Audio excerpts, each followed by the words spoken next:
जय श्री राम। आप सभी का स्वागत है एक नए वीडियो में। तो आज हम आए हैं अयोध्या। मेरे साथ है मेरी मम्मी और मेरा भाई। आज हम आपको संपूर्ण अयोध्या के दर्शन कराने वाले हैं और भगवान श्री राम के मंदिर के अलावा यहाँ पर जितनी भी घूमने की जगह हैं हम सारी जगह आज आपको दिखाने वाले हैं। इस वीडियो में आप बने रहिए। अभी हम लोग यहाँ पर फिलहाल अयोध्या धाम जंक्शन रेलवे स्टेशन है, हम यहाँ पर खड़े हुए हैं और अभी समय हुआ है लगभग 7 बजे का।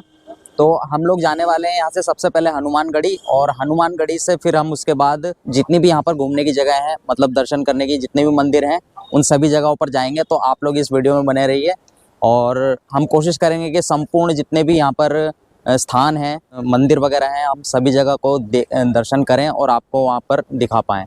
तो चलिए चलते हैं।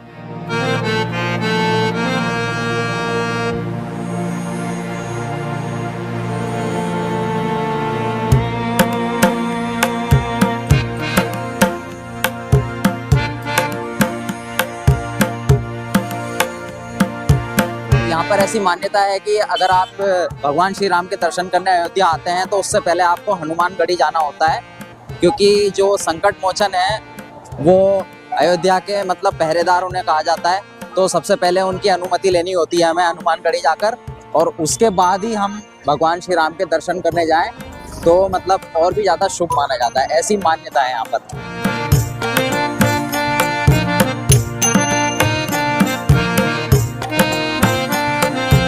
तो फाइनली हम पहुंच गए हनुमानगढ़ी मंदिर, और अभी आप मेरे पीछे देख सकते हो यहाँ पर भीड़ कितनी है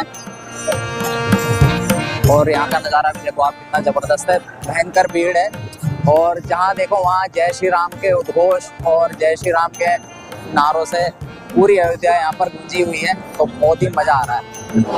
जय श्री राम, जय श्री राम, जय श्री राम,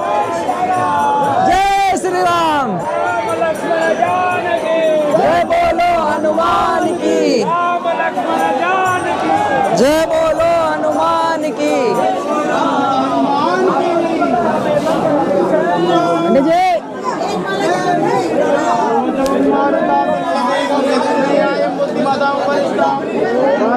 तो फाइनली अब हनुमानगढ़ी में हमने हनुमान जी के दर्शन कर लिए। लगभग 1 घंटा हमको यहाँ पे दर्शन करने में लगा, और सुबह सुबह हम जल्दी आ गए थे, इस वजह से थोड़ा सा कम टाइम लगा। नहीं तो अभी मैंने पीछे आते हुए देखा यहाँ पे और ज़्यादा भीड़ इकट्ठी होती जा रही है। और थोड़ा सा हम जल्दी आए होते तो उतना टाइम नहीं लगता, लेकिन थोड़ा सा हम लेट हो गए थे तो इस वजह से हमको 1 घंटे के जितना लग गया था।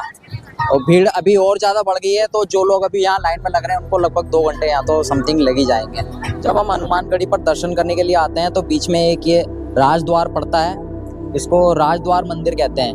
तो यहाँ पर एक कोई राजा हुआ करते थे जिनका नाम था जगदम्बिका सिंह नारायण। तो वो 1904 से लेकर 1981 तक अयोध्या नरेश रहे थे। तो ये उन्हीं का राजद्वार है। तो ये भी एक प्राचीन जगह है। यहाँ पर जब भी आप आएँ तो इस जगह को मिस मत करना, बहुत अच्छी जगह है। और यहाँ पर आके आप बैठ सकते हो, और ये यहाँ का आप देख सकते हो, यहाँ पर खाली जगह है, आराम से आप अपना थोड़ा बहुत टाइम यहाँ पर स्पेंड जरूर कर सकते हो।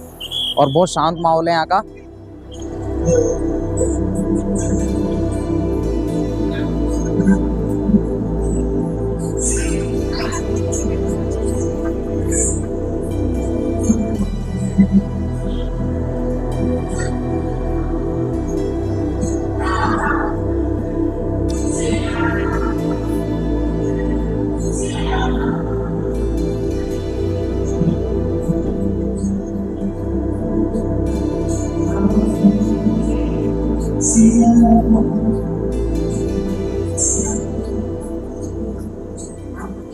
यहाँ से तो हम वैसे राम मंदिर की तरफ जा रहे थे, लेकिन हमें बीच में ये दिखाई दिया तो हम यहाँ पीछे आप देख रहे हो ये दशरथ महल है अयोध्या का।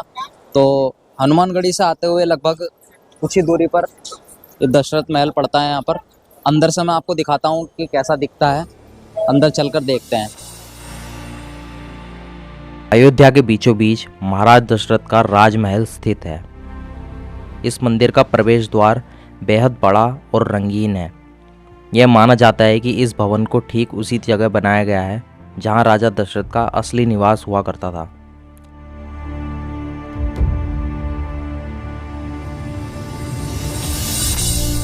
ये कुछ ऐसा दिखता है। यहाँ पर देखो आप भंडारे की व्यवस्था चल रही है। जो कि यहाँ पर कुछ ना कुछ चलता ही रहता है, कभी किसी की तरफ से, कभी कहीं किसी संस्था की तरफ से यहाँ पर कुछ ना कुछ आयोजन भंडारे के होते ही रहते हैं। और ये इसका अंदर का कुछ एरिया है। इस भवन के मंदिर में श्री राम, लक्ष्मण और सीता माता की मूर्तियां स्थापित हैं।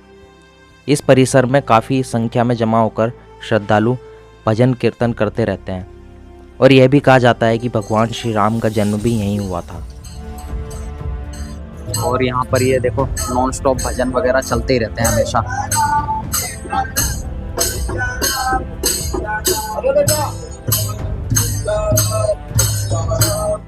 अयोध्या स्थित दशरथ महल दशरथ जी का राजमहल एक सिद्ध पीठ है।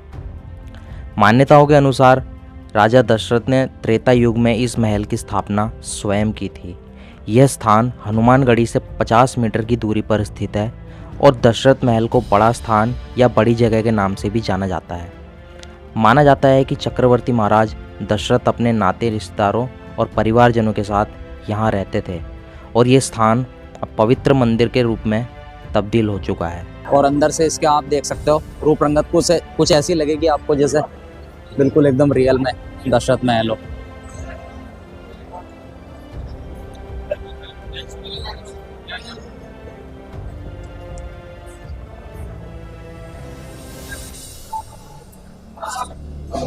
ये प्रभु श्री राम और सीता मैया, लक्ष्मण जी। अगर आप आते हो तो यहाँ पर होके जरूर जाना। वैसे तो हमारी ये प्लानिंग थी कि हनुमानगढ़ी के बाद सीधा हम राम मंदिर जाएंगे, लेकिन मैंने आपसे कहा था कि अयोध्या में जितने भी घूमने वगैरह के स्थान हैं मैं आपको सारे दिखाऊंगा, तो उस वजह से दशरथ महल भी हम रुके। तो आप चलते हैं हम भगवान श्री राम के। राम मंदिर के एंट्री गेट पर पहुंचते ही हमने देखा कि वहाँ इतनी ज़्यादा शक्ति थी कि फ़ोटो या वीडियो शूट करना वहाँ पूर्णतया वर्जित था। लेकिन बहुत ज़्यादा भीड़ होने के बावजूद भी वहाँ व्यवस्था बहुत अच्छी थी। पहली चेकिंग में हमारे सामान की स्कैनिंग हुई और हम मंदिर परिसर में प्रवेश कर गए। उसके बाद हमने वहाँ अपने जूते और चप्पल जमा किए, जिसके लिए वहाँ बहुत सारे काउंटर लगे हुए थे। वहाँ से हमें टोकन मिला जिससे कि लौटते वक्त आसानी से हम अपने जूते चप्पल ले सकें। उसके बाद जो हमारे पास थोड़ा बहुत सामान था, जैसे कि मोबाइल, कैमरा, छोटा बैग और कुछ खाने पीने का सामान, वो हमने वहाँ के लॉकर में जमा कर दिया, क्योंकि मंदिर में इन सभी सामान को ले जाना सख्त मना है। फिर तुरंत हम मेन लाइन में लग गए, जो कि सीधे रामलला के समीप हमें ले जाने वाली थी। कुछ ही दूर चलने के बाद फिर एक चेक पोस्ट आया जहाँ बारीकी से चेकिंग होती है, और करीब 2 घंटा लाइन में चलने के बाद हम पहुँच गए राम मंदिर प्रांगण में। और फाइनली हमें रामलला के दुर्लभ दर्शन करने का सौभाग्य प्राप्त हुआ। और जितनी देर भी हम लाइन में लगे रहे, हमें जरा भी बोरियत महसूस नहीं हुई। उसका कारण था लाइन में लगे श्रद्धालुओं का लगातार जय श्री राम उद्घोष करना। दर्शन करने के बाद लौटते समय हमें मंदिर की तरफ से प्रसाद मिला, जो कि प्रत्येक व्यक्ति को एक छोटा पैकेट मिलता है। ये निःशुल्क होता है।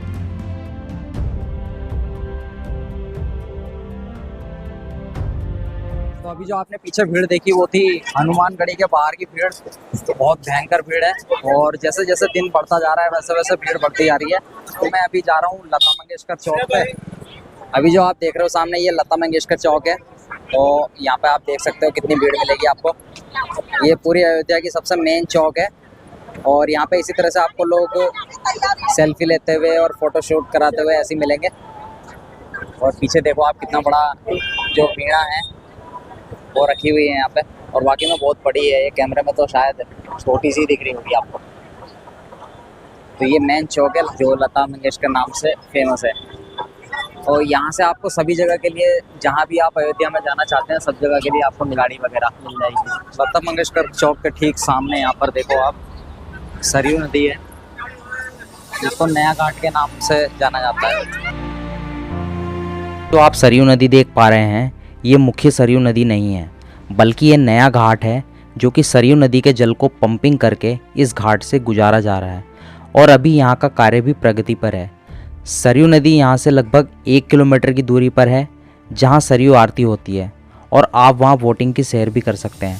हम वहाँ नहीं जा सके क्योंकि बहुत ज़्यादा भीड़ होने की वजह से अयोध्या में सवारी की सुविधा नहीं थी, और हमारे साथ मम्मी भी थी जो कि बहुत ज़्यादा थक चुकी थी। उनकी चलने की बिल्कुल भी हिम्मत नहीं हो पा रही थी।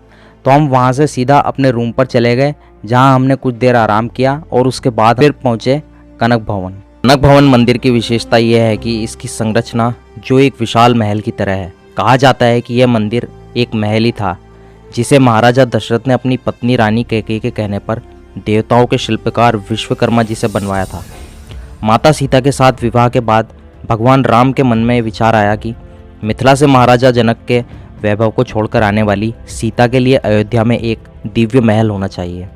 भगवान राम के मन में यह विचार आते ही अयोध्या में रानी कैकेयी के सपने में एक स्वर्णिम महल दिखाई दिया। इसके बाद रानी कैकेयी ने महाराजा दशरथ से अपने स्वप्न अनुसार एक सुंदर महल बनवाने की इच्छा प्रकट की। रानी कैकेयी की इच्छा के बाद महाराजा दशरथ ने देवशिल्पी विश्वकर्मा जी को बुलाकर रानी कैकेयी के कहे अनुसार एक सुंदर महल बनवाया। जब माता सीता अयोध्या आई तब रानी कैकेयी ने उन्हें यह महल मुंह दिखाई में दिया था। कहा जाता है कि द्वापर युग में भी श्री कृष्ण अपनी पत्नी रुक्मणी के साथ अयोध्या आए थे। अयोध्या दर्शन के दौरान जब श्री कृष्ण कनक भवन पहुंचे तब वहां उन्होंने इस भवन की जर्जर हालत देखी। अपनी दिव्य दृष्टि से श्री कृष्ण ने यह क्षण भर में जान लिया था कि यह कनक भवन है और उन्होंने अपने योग बल से श्री सीताराम की मूर्ति को प्रकट कर उसी स्थान पर स्थापित कर दिया। उसके बाद से भी आज तक कई बार कई राजाओं ने इस मंदिर का जीर्णोद्धार किया है।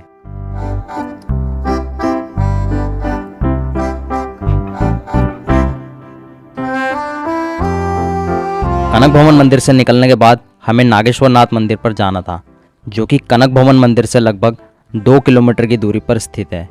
यहाँ हम पैदल ही जा रहे थे और अंधेरा हो चुका था और अयोध्या नगरी रात में अपने अलग ही दिव्य रूप में उपस्थित होती है। अयोध्या नगरी जितनी सुंदर दिन में दिखाई देती है, रात को इसकी सुंदरता दोगुनी हो जाती है। आंखों को चकाचौंध कर देने वाली लाइटों और जगह जगह भजन कीर्तन और जय श्री राम की गूंज से लगता है कि मानो हम साक्षात श्री हरि साकेत धाम आ गए हों। वैसे तो अयोध्या का एक नाम साकेत धाम भी है, लेकिन अयोध्या में रात को उसकी सुंदरता में 4 चांद लगाने का जो मुख्य कार्य करता है वो है अयोध्या का तुलसी उद्यान पार्क। यह पार्क आकर्षण का केंद्र है। यहाँ रामचरितमानस के रचयिता गोस्वामी तुलसीदास जी की प्रतिमा स्थापित है। अभी जिसे हम तुलसी उद्यान के नाम से जानते हैं वो कभी विक्टोरिया पार्क हुआ करता था, जिस पर ब्रिटिश हुकूमत का कब्जा था। 28 दिसंबर 1963 में अयोध्या की समाज सेवी रीना शर्मा द्वारा विक्टोरिया पार्क के स्थान पर तुलसीदास जी की प्रतिमा को स्थापित कराते हुए पार्क को तुलसी उद्यान का नाम दिया था। इसी पार्क में एक पंडाल लगा हुआ है जहां देश के अलग अलग राज्यों के सांस्कृतिक नृत्यों की प्रदर्शनी होती रहती है। अगर आप भी चाहें तो फ्री में इसका आनंद ले सकते हैं।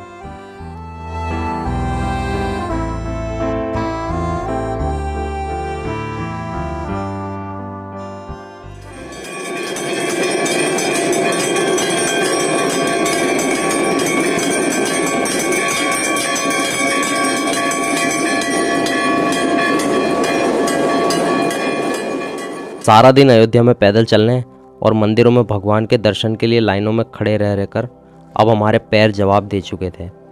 जब हम हमारे आखिरी स्थान यानी कि नागेश्वर नाथ मंदिर पहुंचे तो वहां भगवान भोलेनाथ की आरती की तैयारी चल रही थी, इसलिए मंदिर के सेवादारों ने मंदिर के कपाट बंद किए हुए थे और हम वहां कपाट खुलने के इंतजार में खड़े हो गए। कुछ ही देर बाद आरती तो शुरू हो गई। हमने अपने जीवन में ऐसी आरती कभी नहीं देखी थी। आरती में डमरू और घंटों की ध्वनि ने जैसे हमारे अंदर एक अलग ही ऊर्जा भरती थी। हमारे सारे दिन की थकान पल भर में उड़ गई। करीब आधा घंटा आरती चली और बाद में प्रसाद भी मिला। अगर आप भी अयोध्या आते हैं तो शाम को 8 बजे से पहले यहाँ जरूर पहुँच जाना और श्री भोलेनाथ जी की आरती स्वयं अनुभव करना। ये बात दावे के साथ की जा सकती है कि आप नागेश्वर नाथ मंदिर की आरती को भूल नहीं पाओगे। करीब 8000 मठ मंदिरों वाली रामनगरी अयोध्या के हर मंदिर की अपनी अलग मान्यताएं हैं, उसकी अपनी अलग परंपराएं हैं। आज हम ऐसे ही एक मंदिर के बारे में बताने जा रहे हैं जिसकी स्थापना भगवान राम के पुत्र कुश ने की थी। सरयू तट के किनारे नागेश्वर नाथ मंदिर है। ऐसी मान्यता है कि एक बार भगवान श्री राम के पुत्र कुश सरयू में स्नान कर रहे थे, तभी उनके हाथ का कड़ा नदी में गिर गया, जिसे काफ़ी देर तक कुश ने ढूंढा लेकिन वो नहीं मिल पाया।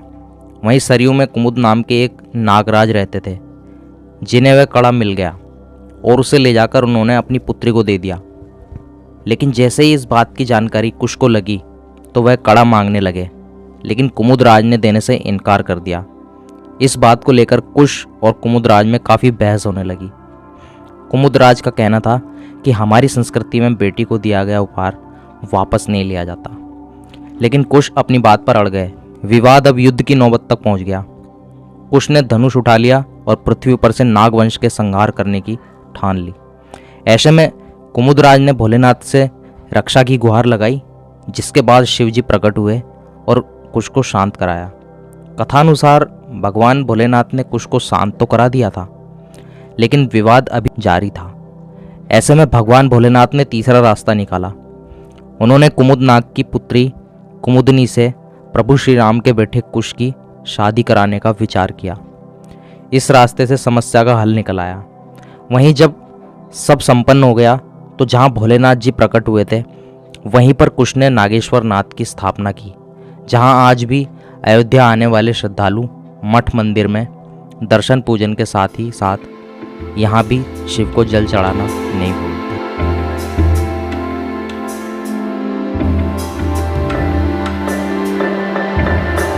अगली सुबह करीब 10 बजे हमारी ट्रेन थी, जिससे हमें घर के लिए रवाना होना था। तो हमने रात को ये प्लानिंग बनाई कि किसी एक स्थान पर और जाएंगे। तो अयोध्या के निवासी एक सज्जन व्यक्ति ने हमें मणि पर्वत जाने की सलाह दी।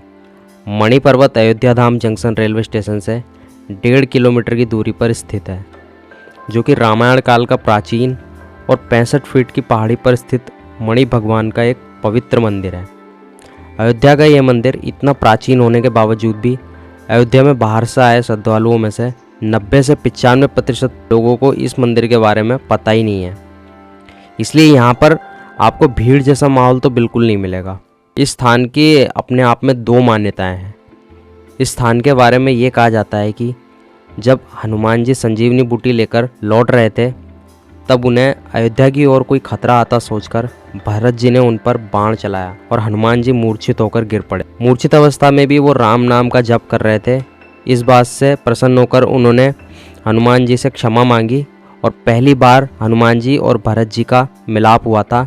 तो कहा जाता है कि ये वही स्थान है जहाँ पर पहली बार हनुमान जी और भरत जी का मिलाप हुआ था। इस स्थान की दूसरी मान्यता यह है कि माता सीता विवाह के बाद जब अयोध्या आई थी, तो राजा जनक ने उन्हें भेंट में इतनी सारी मणि उपहार में दी थी कि मणि का पहाड़ बन गया था। और भगवान श्री राम और माता जानकी सावन के महीने में हरतालिका तीज पर यहाँ झूला झूला करते थे।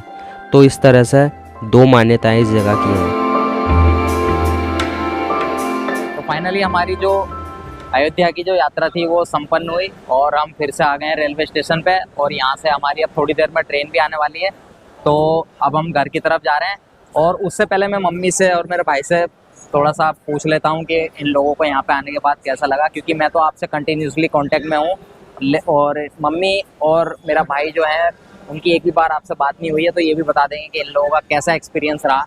बहुत अच्छी तरह से रामलीला के दर्शन हुए और दर्शन होने के बाद बहुत अच्छा लगा। बहुत अच्छी व्यवस्था है और कोई परेशानी नहीं। और कहीं भी बाहर जाते हैं तो थोड़ी बहुत तो परेशानी होती है, लेकिन बहुत अच्छा लगा।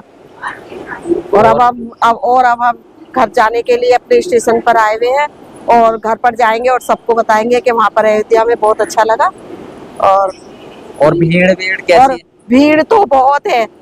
भीड़ तो बहुत ज्यादा है, लेकिन भीड़ के साथ ही इतनी व्यवस्था कोई आम बात नहीं है। इतनी भीड़ होने के बाद भी इतनी व्यवस्था, बहुत अच्छी प्रशासन की और पब्लिक की और उनकी सबकी बहुत अच्छी व्यवस्था थी देखकर। और इतने अच्छे दर्शन हुए, बहुत मन को बहुत शांति हुई और बहुत अच्छा लगा। भीड़ तो रहेगी ना अभी कंटिन्यू इसमें, क्योंकि राम जी का इतना बड़ा मंदिर बना है, अपने मतलब इतना पुराना इतिहास था, वो हिसाब से भीड़ तो अभी कंटिन्यू रहेगी यहाँ पे लगातार। तो यानी बहुत अच्छा लगा घूम के यहाँ पे। बहुत सारी जगह है घूमने की, जैसे कि राम मंदिर घूमे, हनुमान जी का मंदिर था, है ना, राजद्वार था और मणि पर्वत था। बहुत सारी जगह है, सारी जगह बहुत अच्छी लगी घूम के, बहुत मजा आया। और बस ऐसा मन हो रहा था कि बस यहाँ से जाओ मत, बार बार यहीं पे ही, मतलब यहीं पे रुक जाओ। मतलब इतनी अच्छी जगह है कि मतलब भगवान राम का एक धाम है, जन्मभूमि है भगवान राम की, तो वो हिसाब से भी मतलब बहुत ही ज़्यादा अच्छा लगा। और व्यवस्था भी यहाँ पे बहुत अच्छी है। जिस हिसाब से पब्लिक है आती है, मतलब अभी भी कम से कम 2 लाख लोग पर डे यहाँ पे दर्शन करने के लिए राम मंदिर में आते हैं। लेकिन उसके बावजूद भी व्यवस्था इस तरीके की हुई है कि मतलब किसी को भी कोई दिक्कत परेशानी कोई प्रॉब्लम होती नहीं। यानी कहने का मतलब कुल मिला के बहुत ही ज़्यादा अच्छा है और बहुत ही अच्छा लगा, बहुत ही मज़ा आया। जय श्री राम। वैसे तो अयोध्या में हजारों स्थान हैं घूमने के लिए जो रामायण काल से संबंध रखते हैं, लेकिन एक दिन में सभी जगहों पर जाना किसी के लिए भी संभव नहीं है। वैसे इस वीडियो को देखने के बाद आपको कैसा लगा और अयोध्या नगरी आपको कैसी लगी, आप कमेंट करके ज़रूर बताना। बाकी मैं मिलता हूँ आपसे ऐसे किसी नेक्स्ट वीडियो में, तब तक के लिए गुड बाय, टेक केयर, जय हिंद, जय श्री राम।